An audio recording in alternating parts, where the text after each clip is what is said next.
IDTV మన ఉనికి మన వాణి. ఆంధ్రప్రదేశ్ ఉప ముఖ్యమంత్రి పవన్ కళ్యాణ్ తీవ్రమైన జ్వరంతో బాధపడుతున్నారు.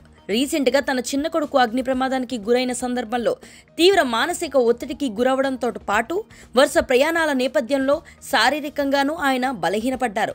అలా ఉన్నా కూడా కేబినెట్ సమావేశానికి హాజరయ్యేందుకు అరగంట ముందునే సెక్రటరియేట్కు వెళ్లిన చివరికి ఓపిక లేక తిరిగి క్యాంప్ ఆఫీస్కు చేరుకున్నారు. చికిత్స తీసుకున్న తరువాత పవన్ కాస్త సాధారణ స్థితికి చేరుకున్నట్లుగా తెలుస్తుంది.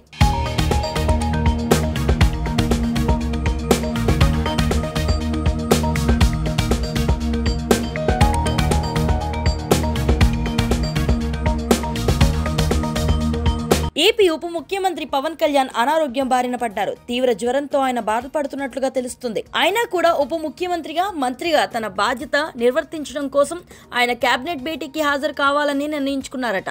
అందుకు తగ్గట్టే సచివాలయానికి చేరారు. సమయానికి అరగంట ముందునే చేరుకున్నారు. ఆ తర్వాత సరిగ్గా నిలబడేందుకు కూడా ఓపిక లేని పరిస్థితిలో ఉన్నతాధికారులు తోటి మంత్రుల సూచన మేరకు పవన్ కళ్యాణ్ తిరిగి క్యాంప్ ఆఫీస్కు చేరుకున్నారట. ఈ క్రమంలో సచివాలయం నుంచి లిఫ్ట్లో దిగి కిందకి వెళ్తుండగా నిలుచునే ఓపిక కూడా లేక అక్కడున్న కుర్చీలో పవన్ ఒరిగిపోయినట్లుగా తెలుస్తుంది. ఆ తర్వాత క్యాంప్ ఆఫీస్కు చేరుకున్న పవన్ ను డాక్టర్లు పరీక్షించారు.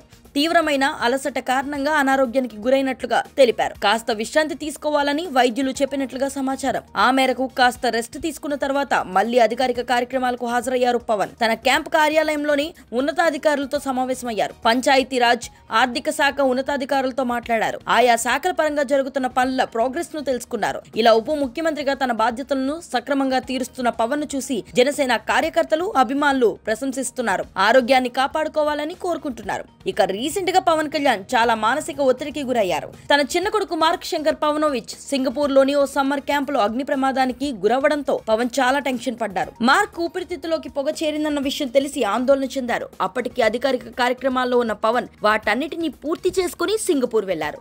సుమారు 2 రోజుల పాటు తిండి నిద్ర లేని పరిస్థితులు ఎదుర్కొన్నారు. అనంతరం తన భార్య, పిల్లలను తీసుకుని హైదరాబాద్ వచ్చేశారు. ఆ వెంటనే మళ్లీ అధికారిక కార్యక్రమాల్లో భాగమయ్యారు. ఇలా వరుసగా అటు ఫ్యామిలీ, ఇటు ప్రభుత్వ వ్యవహారాలతో తీరిక లేకుండా ఉన్న కారణంగానే పవన్ తీవ్ర అలసటతో జ్వరం బారిన పడినట్లుగా తెలుస్తుంది. కాస్త జాగ్రత్త పడి అవసరమైనంత విశ్రాంతి తీసుకుంటే 1-2 రోజుల్లోనే పవన్ సాధారణ స్థితికి చేరుకుంటారని అధికారిక వర్గాల ద్వారా సమాచారం అందుతుంది. ఇది తెలుసుకున్న పవన్ అభిమానులు కూడా ఊరట చెందారు. తన అభిమాన హీరో, అభిమాన నాయకుడు త్వరగా కోలుకోవాలని ప్రార్థిస్తున్నారు. మరి ఈ విషయంపై మీ అభిప్రాయాన్ని కామెంట్ సెక్షన్ లో తెలియజేయండి. స్టోరీని లైక్ చేసి షేర్ చేయండి. మరిన్ని ఇంట్రెస్టింగ్ అప్డేట్స్ కోసం ఐడిటీవీని సబ్స్క్రైబ్ చేసుకోండి.